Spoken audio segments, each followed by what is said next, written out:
The first movie I want to suggest is The Phantom Carriage from 1921. Now, this is a silent era film, but that shouldn't stop you from entertaining it, because it is a really good film, especially if you're someone who appreciates visuals, and cinematography and shots. Another really awesome Christmas horror film that completely gets buried. I mean, people hardly ever mention it. Lake Alice. I love it. It's been a staple favorite of mine for years now and highly suggested. I know it's on Tubi. It may also be on Peacock, but I would definitely suggest checking that one out. Lake Alice is a home invasion film, which I happen to really love those kinds of horror films. So I'm always going to cat for that.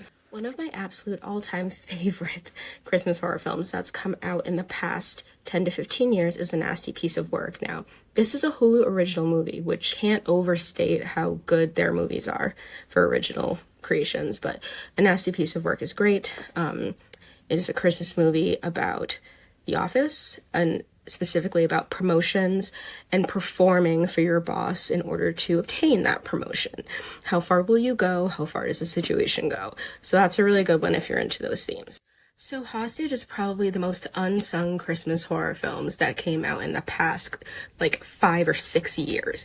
Completely flew under the radar. If you can find it, you should watch it. It's really good. And it's completely undervalued for the story. Lots of things flipped on their head in this film. Lots of imagery that's almost like a red herring or like a false lead into what this story might actually be about. So highly recommended. It's one that I really like to watch. But anyone who knows me knows I'm also addicted to the films from the 70s. So many movies I love, whether they're horror or not, are from the 70s. Silent Night, Bloody Night is actually one of my favorite Christmas horror films, but also just a favorite because it was made in 1972, so I really love that gritty, stylistic commitment that 70s horror films always hold on to. Something about 70s horror films that also stands out is that at this point in history, we really appreciated narration.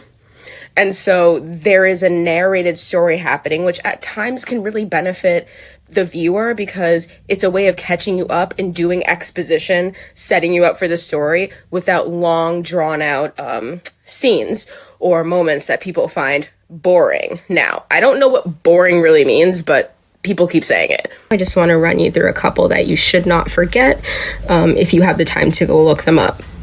Await further instructions from 2018. Sins of Our Youth 2014 now. I am not going to argue with anybody about the fact that Sins of Our Youth isn't a horror film, but I think it's still a film that really captures the terror of childhood, which I love, so I always include it on this list. And that's that. Christmas Evil, 1980, classic. You would have to see it. I mean, there's just no way around that one. Don't Open Till Christmas, 1984. So this is around the same time as Silent Night, Deadly Night 1.